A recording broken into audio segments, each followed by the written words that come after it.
Bring you all the day's top business news. Kate Moody is here with us in the studio. And Kate, starting off with more good news for the UK economy.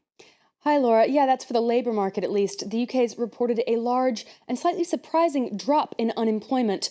Official figures show that the rate dropped from 7.4 to 7.1% in the 3 months ending in November. It means the number of people out of work fell by 167,000. That's the sharpest drop since 1997 and brings the UK to the lowest jobless rate since the beginning of 2009. It also brings the country close to the key 7% mark, at which the Bank of England says it will consider raising its key interest rates from their 300-year low of 0.5%. The British economy has been picking up steam. Just yesterday, the IMF revised its forecast upwards, saying the economy would likely grow at a rate of 2.4% this year. Now, not just the UK's recovery, but that of Europe and indeed the global economy has been on the agenda in Davos at the World Economic Forum. Our business editor Marcus Carlson is there. He's been getting the views of Sir Martin Sorrell, Chief Executive of the WPP Advertising Group. Let's take a listen. You, of course, you were on a panel named Is Europe Back earlier. My question to you then is Europe back? Well, my answer to that was okay-ish. And the okay-ish is if you look at first of all, Europe is two parts. Western Europe, which is more challenged, and Eastern Europe, which I think is stronger. I'm very bullish on Russia, and I would include Germany in that. I mean, the roots of Russian-German cooperation go back to Schroeder and his relationship with Putin, and that still sticks today. The problems in Europe are really threefold. The big three economies out of the big five that are not functioning. France, I still worry about it being on the downstroke of a U. Italy's bumping along the bottom. Spain is on the uptick, but with inordinately and unacceptably high levels of youth unemployment, something like 50%. That politically and socially can't make sense, and those people who can't get a job, the youngsters can't get a job, their lifetime earnings are eviscerated by being out of employment for the first 4 or 5 years.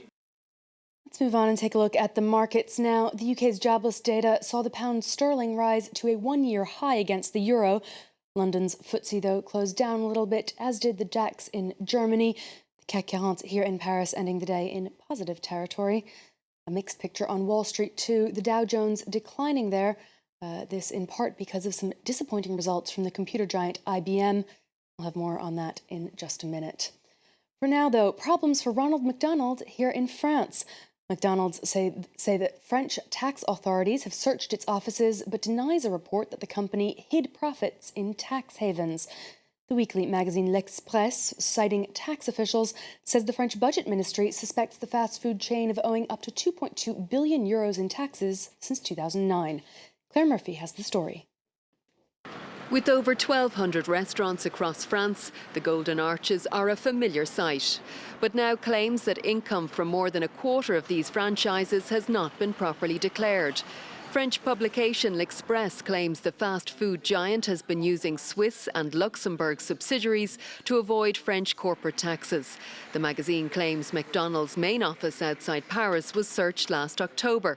It's part of an investigation into attempts to avoid paying taxes on 2.2 billion euros of revenue from over 300 eateries since 2009.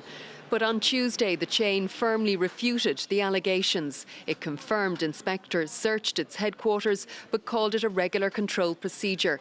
The company stressed it had paid 1 billion euros in corporate taxes over the last 4 years. All taxpayers have a right to fiscal confidentiality. But I can say that my ministry and the fiscal administration are completely committed to the fight against tax evasion, and we will produce results. Speculation the French state has missed out on hundreds of millions of euros in taxes from McDonald's means Happy Meals are unlikely to be on the menu until the matter is fully resolved. Now, some of the day's other business headlines. Another victory for Apple in its ongoing legal battle with Samsung. A US judge ruling that the South Korean firm had infringed on Apple's autocomplete texting function when a mobile device suggests words that have not yet been fully typed. The ruling could impact other firms that use similar technology. The chief executive and top management of IBM have said they'll forego their bonuses for 2013 amid slumping sales. In 2012, CEO Ginny Rometty's bonus accounted for about a quarter of her $16 million salary. IBM's 2013 sales dropped 5% from a year earlier, largely because of struggles in emerging economies. And record profits under the English Channel. The Eurotunnel Group said it raked in over €1 billion last year. That's a 12% boost. The group manages the tunnel connecting the UK and France and collects earnings from the train, ferry, and vehicle shuttle services there. That's all the business news for now. I'll be back with more throughout the evening. For now, it's back to you, Laura. Kate.